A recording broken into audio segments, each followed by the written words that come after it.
त्याचा मी निषेध करतो आणि राजकारण हा खेळ असतो. ते खेळामध्ये जय पराजय होत असतो, पण तो आनंदाने पचवता आला पाहिजे. आनंद झाला तरी आनंदाने पचवता आला, शांततेने पचवता आला पाहिजे. पराभव झाला तरी तो शांततेने पचवता आला पाहिजे. पण तुम्ही पाहिलं असेल म्हणजे या लोकांना पराभवच मान्य नाही. त्याच्यामुळं ह्या गोष्टी आपल्याला पाहायला मिळत आहे. आज सध्या राहुल जावरेंची परिस्थिती कशी आहे? त्यांना अतिदक्षता विभागात ठेवण्यात आलं आहे. एकंदरीत तुम्ही आता भेटून आलाय, आता भेटून आलो मी. डॉक्टरांशी पण चर्चा केली. त्याच्या छातीला आणि मणक्याला मार लागल्यामुळं, डोक्याला पण मार लागल्यामुळं थोडी परिस्थिती चिंताजनक आहे. हे जे काही आज घडलं आहे हे सगळं सुनियोजित होतं का? कारण की ज्या पद्धतीने त्यांना मारहाण झाली, यांची गाडी फोडण्यात आली आहे, म्हणजे हे बऱ्याच दिवसांपासून ज्या आरोपींनी मारलं त्यांची आत्तापर्यंत स्टेटमेंट पहा तुम्ही, म्हणजे त्यांची गुन्हेगारी पार्श्वभूमी सगळी, म्हणजे हे नियोजितच कट होता. त्यांचे अनेक वेळा असे प्रकार त्यांच्या हातून झालेले. काही अधिकाऱ्यांना सुद्धा मारहाण त्यांच्या हातून झालेली. हे सराईत गुन्हेगार आहेत. आता तुम्ही पोलीस अधीक्षकांना भेटणार आहात, काय मागणी काय? नाही, मी पोलीस अधीक्षकांना मी स्वतः भेटणार नाही, कारण अजून आचारसंहिता काही पूर्णपणे संपलेली नाही. आमचे काही सहकारी पोलीस अधीक्षकांना भेटणार आहे. काय मागणी काय असणार?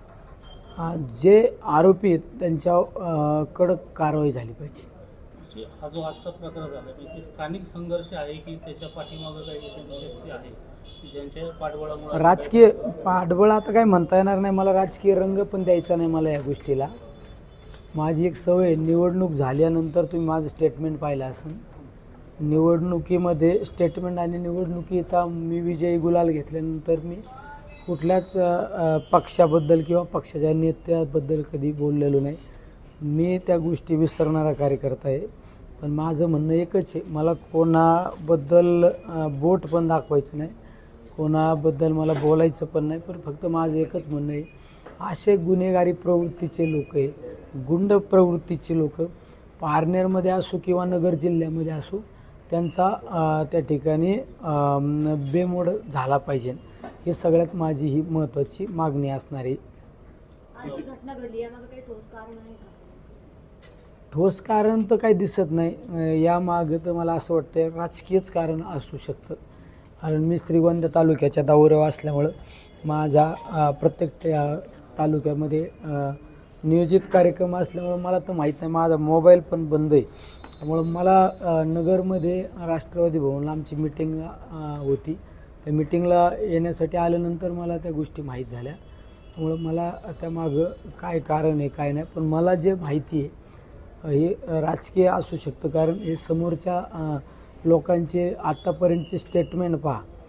म्हणजे माझ्यासारख्या माणसांनी एखाद्या फालतू माणसाबद्दल मी बोलतच पण नाही राजकीय कधी व्यासपीठावर, पण त्यांचे स्टेटमेंट अनेक माध्यमाद्वारे फेसबुक, व्हॉट्सअपवर आणि बघितले तर त्यांची ते म्हणजे हे राजकीयच सगळं असणार आहे. कारण सुनियोजित कट होता का कोणाचा तरी हे सगळं घडवण्यामागं?